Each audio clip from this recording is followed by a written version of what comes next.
Di tengah kemegahan kerajaan Daha pada abad ke-11, bertahtalah seorang raja arif bernama Erlangga. Di bawah kepemimpinannya, rakyat hidup dalam kedamaian dan kemakmuran, membangun peradaban yang agung. Namun, jauh dari istana, di desa Girah, hiduplah seorang janda tua yang menyimpan dendam membara. Namanya Calon Arang. Wajahnya bengis, tatapannya penuh amarah, seolah seluruh dunia telah berbuat salah kepadanya. Calon Arang memiliki seorang putri yang sangat cantik, bernama Ratna Manggali. Sayangnya, karena reputasi ibunya sebagai penyihir, tidak ada satupun pemuda yang berani melamarnya. Hal ini membuat hati Calon Arang hancur dan amarahnya semakin menjadi-jadi. Ia merasa putrinya yang lembut dan polos tak pantas menerima nasib seperti ini. Dalam kegelapan kamarnya, dikelilingi asap dupa dan simbol-simbol gaib, ia memohon kekuatan dari Dewi Durga, memantapkan hatinya untuk menempuh jalan kegelapan. Rasa sakit hatinya memuncak saat melihat para pemuda desa Torang-Toranggen menjauhi dan menolak putrinya. Dengan hati yang terbakar dendam, Calon Arang berdiri di tengah desa,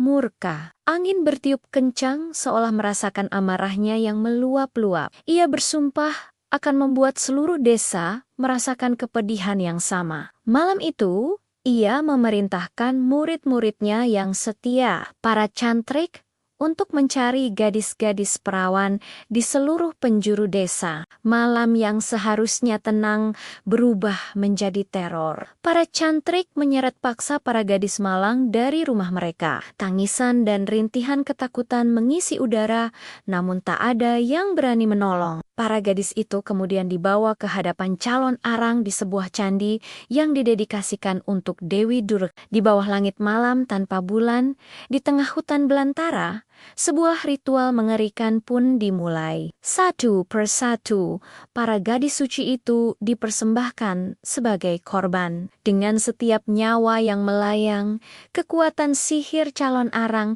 semakin bertambah. Ia menumpahkan seluruh kemarahannya kepada dewa, memohon agar bencana diturunkan ke seluruh negeri. Tak lama kemudian, kutukannya menjadi kenyataan. Wabah penyakit menyebar dengan cepat, membuat warga jatuh sakit dan tak berdaya. Sungai berantas yang biasanya memberi kehidupan, meluap dahsyat, menenggelamkan rumah dan ladang, membawa penderitaan yang tak terperikan. Kabar bencana ini akhirnya sampai ke telinga Raja Erlangga. Melihat penderitaan rakyatnya, sang raja murka. Ia segera memerintahkan pasukan terbaiknya untuk menumpas kejahatan Calon Arang.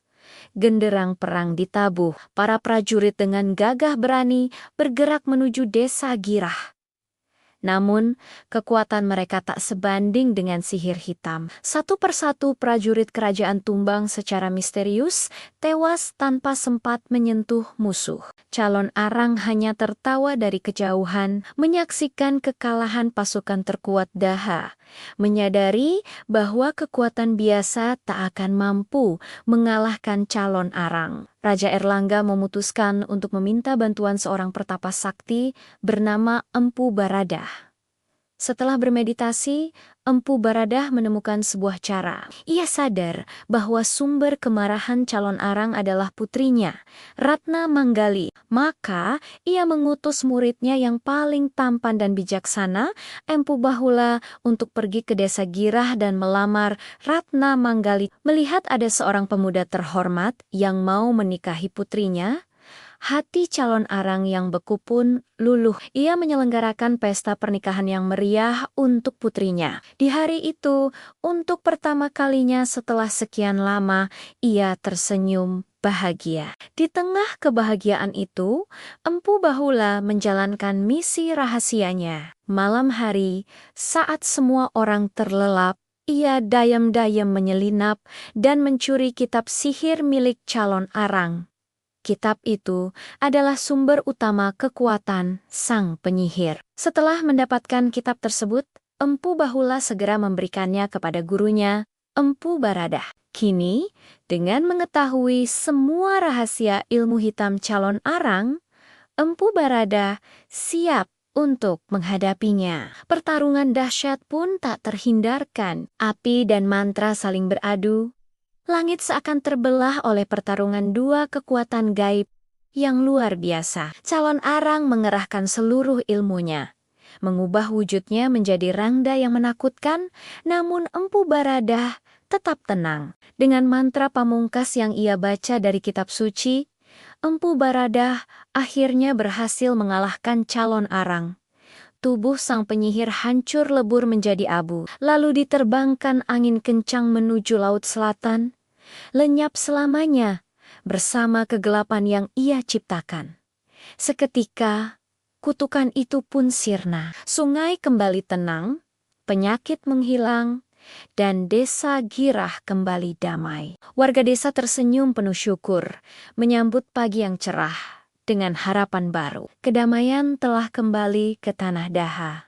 Terima kasih sudah menonton, jangan lupa follow untuk kisah-kisah menarik lainnya.